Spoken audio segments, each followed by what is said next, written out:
Dobrodošel v dnevnem podkastu, kjer raziskuješ najpomembnejša vprašanja življenja skozi misli in nauk starih stoikov, kot so Seneca, Epiktet in drugi.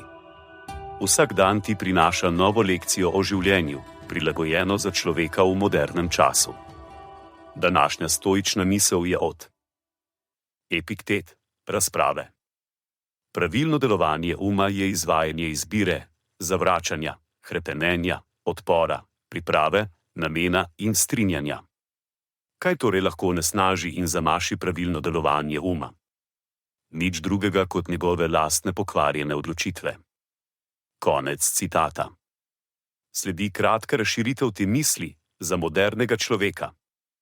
Naše vsakodnevno življenje je polno odločitev in izzivov, s katerimi se moramo soočiti. Pravilno delovanje uma je ključnega pomena za uspešno spopadanje s temi izzivi.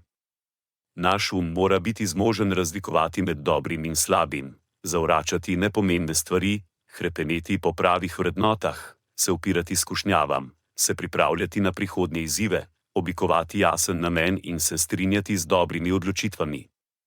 V sodobnem svetu je veliko dejavnikov, ki lahko zamašijo naš vendar pa je treba razumeti, da je naša lastna pokvarjena presoja tista, ki lahko resnično ogrozi pravilno delovanje našega uma.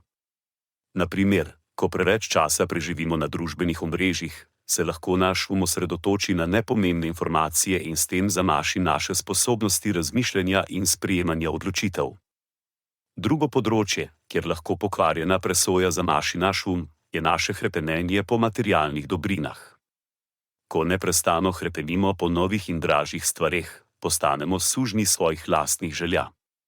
To zamaši našo sposobnost, da se osredotočimo na resnično pomembne stvari v življenju, kot so odnosi, zdravje in osebna rast. Tudi na delovnem mestu lahko pokvarjena presoja ogrozi naše duševno zdravje.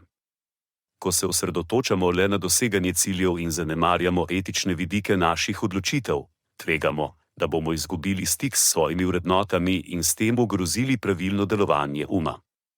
Zato je pomembno, da se zavedamo svojih misli in odločitev ter se trudimo, da bi bile te čim bolj v skladu z našimi vrednotami in cilji.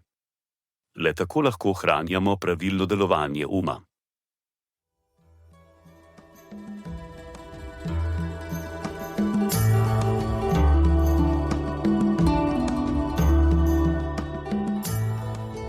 Kot pravi Seneca, nič ne osrečuje toliko kot ljubeča in zvesta prijateljstva.